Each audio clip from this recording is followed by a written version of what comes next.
What is something that you really don't want to do right now? Tell me. And before you comment below, if you feel so inclined to, I want you to bring that thing to mind. Do it with me, please. I'm going to bring to mind a little bit of resistance I am feeling to the very cold water that I'm gonna plunge myself into. Welcome to day 7 of 31 days of cold plunging. Thanks for joining. Now bring that thing to mind that you don't want to do, that you don't want to get involved in. Maybe it's right now that you have to do it, or that you're complaining about it. Whatever it is, procrastinating counts too.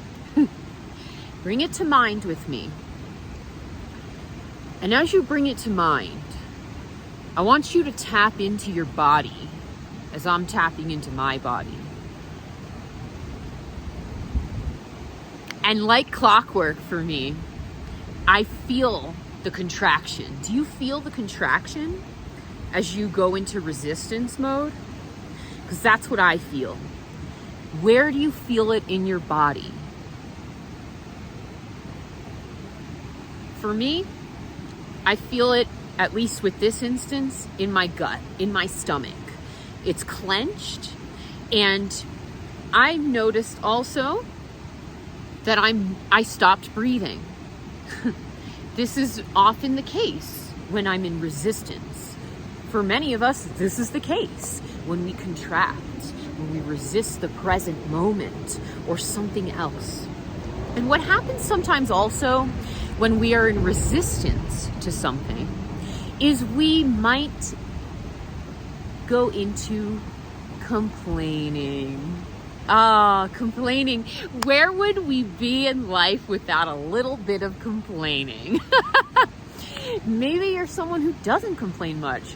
Wow, consider yourself lucky. I'm sure you complain about a little thing here or two. I'm not here to condemn anyone. I used to be a chronic complainer.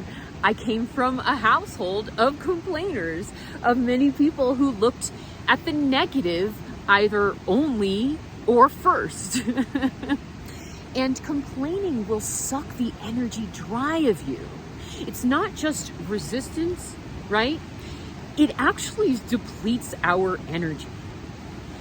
It contracts us, and as we indulge in this complaining, I don't want to do it. Oh my gosh, it's so cold. I have to edit this video too, and then all these things are going to happen, and I'm going to run out of storage again. Why can't this go right for me? Why is it so hard? All of that is creating so much more commotion than just getting into it. Just do it. Just get into it. Release the resistance. Let's take a breather right now. Let's take a breather together. When you breathe with me, and I really hope you are participating and not just watching, take a deep breath and breathe it all the way down into your gut, into your stomach. We want this to go through to as much of our blood vessels as possible. And many people do a lot of shallow breathing, which is highly unhealthy for us. So when you breathe, we're going to breathe down into our gut. Make sure it's a deep breathing, right? Not just up to our chest. We're going down, and then don't hold it in, just release it right out, and really be with the breath. Be with the breath and feel it as it's trickling out, okay? And no need to force the breath out for this time as we're doing it, okay? So let's go ahead. Let's try it out. Let's enjoy breathing together. This is prana. This is life force energy. And if you've been tuning in, I talked about a little bit about PTSD in some other videos. One of the things that changed for me as I healed, repatterned away from PTSD, is I became very mindful of my breathing. And my goodness, I was holding my breath most of the day. I was crunched and contracted most of the day. And every time that I noticed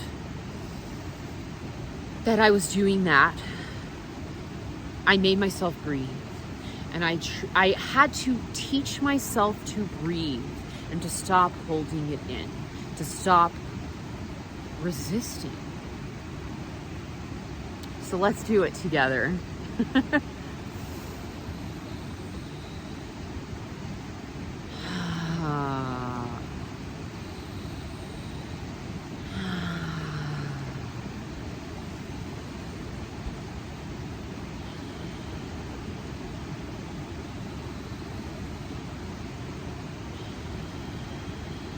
Doesn't that feel good?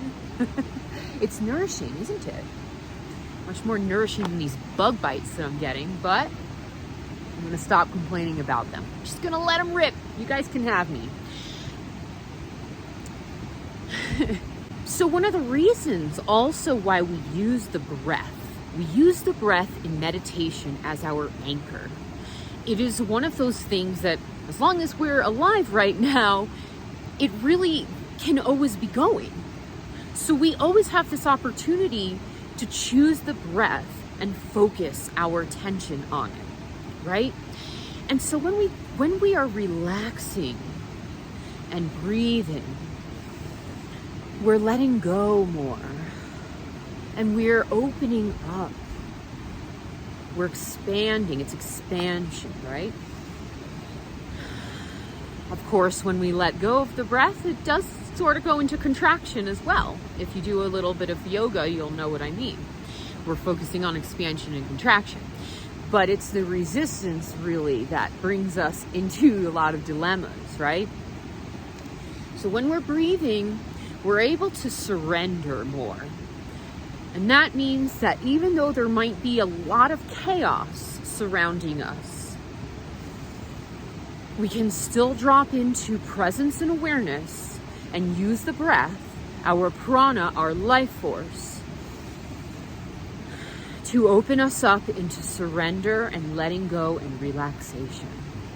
It's a practice, okay? It doesn't all happen in a day, but it snowballs over time.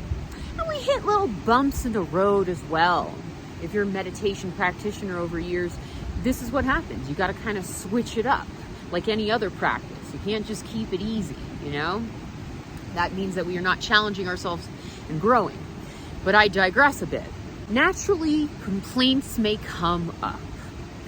But if you are a chronic complainer, don't worry, you can repattern this. And it can take a lot of time, but it doesn't matter.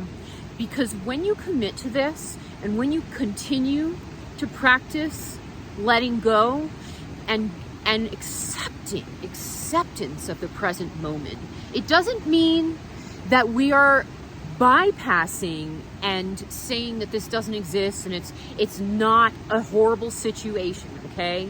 No, we're accepting it, okay? This is hard to explain sometimes, this kind of practice, right? Surrender involves acceptance. So as we accept the present moment or whatever it is, we start to embrace it.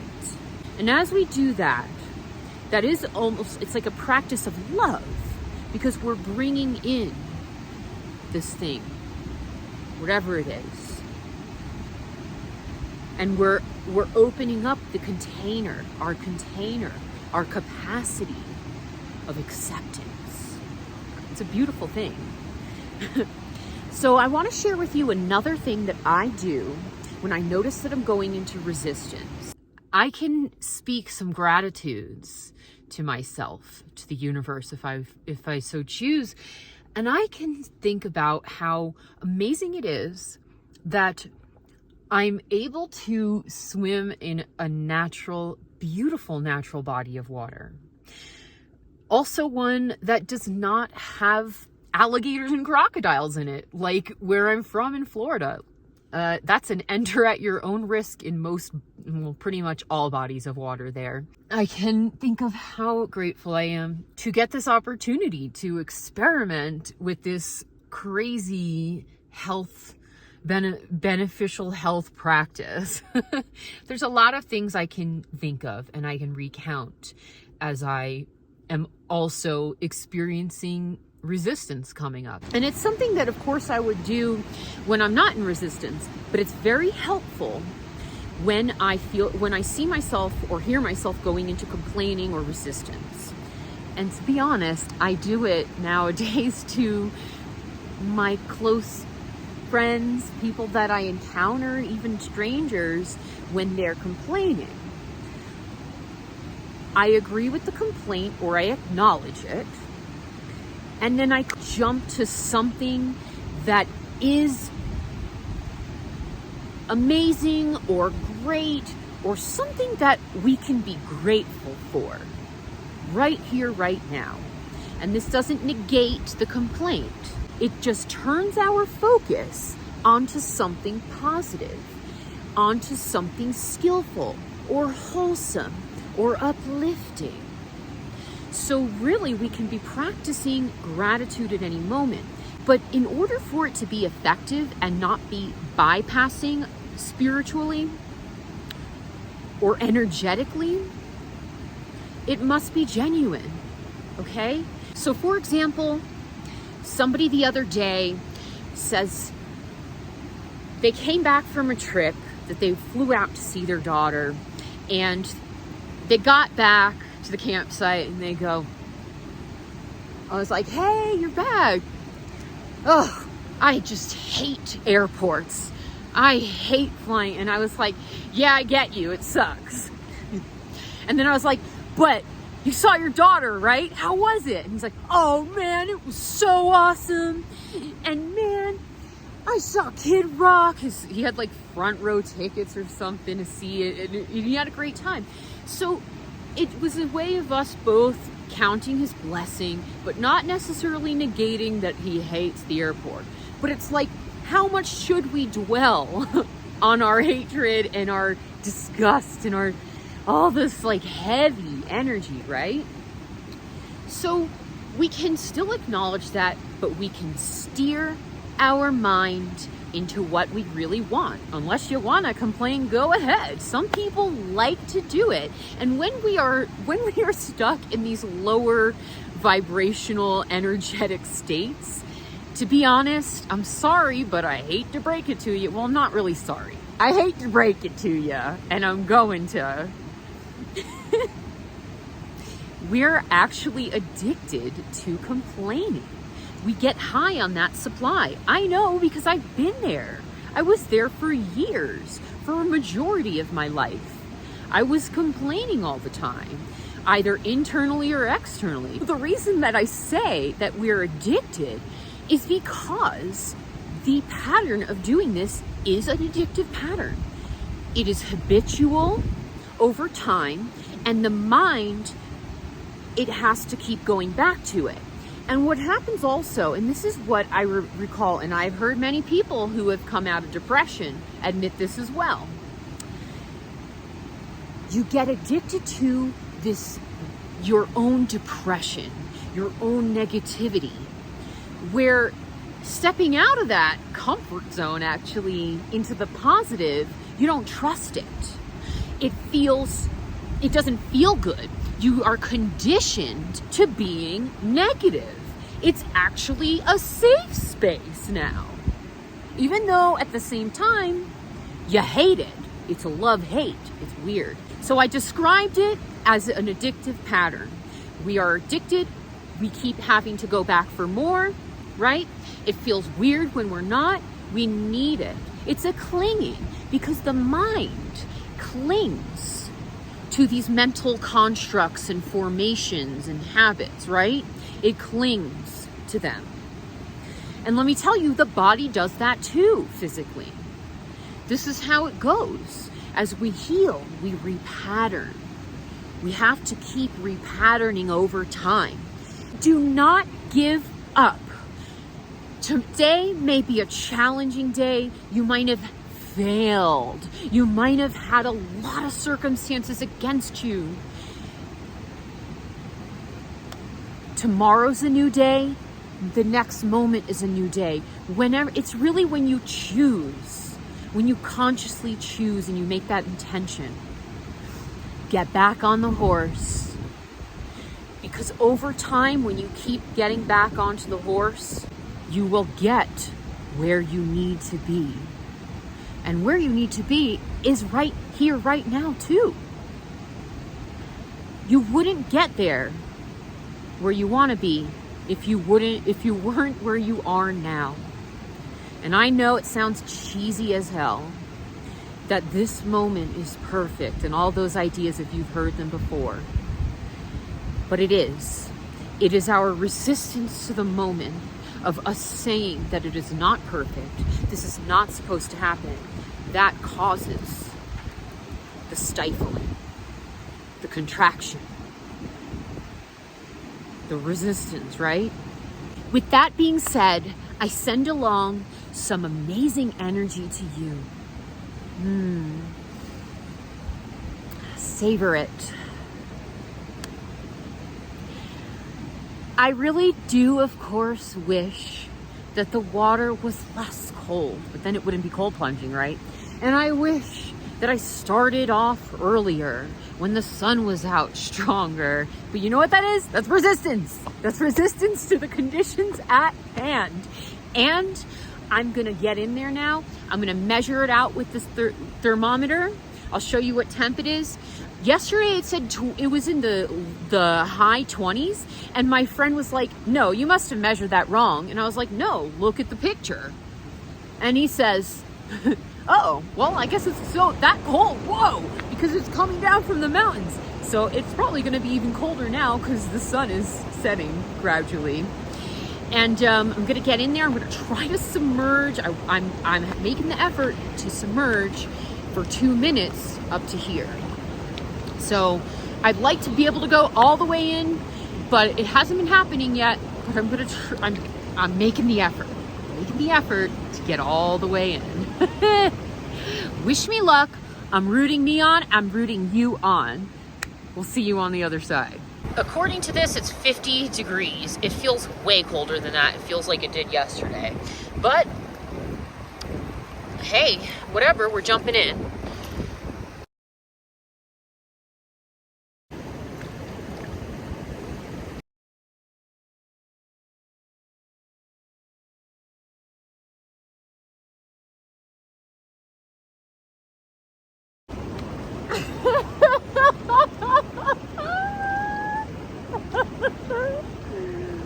Maybe I will be able to swim with Roscoe soon.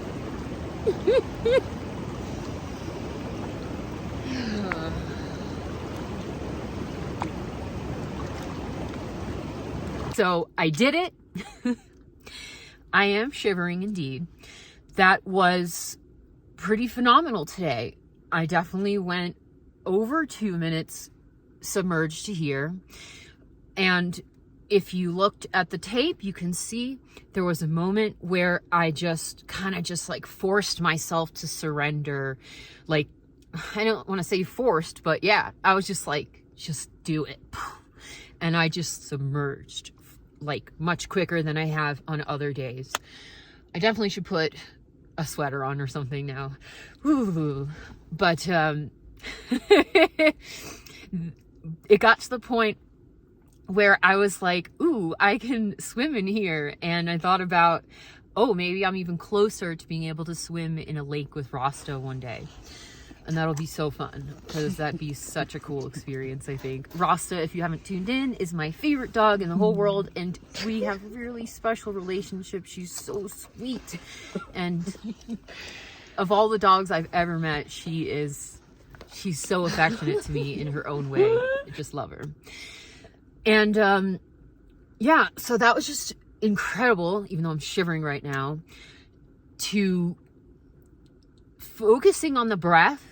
It was just another in the moment reminder of how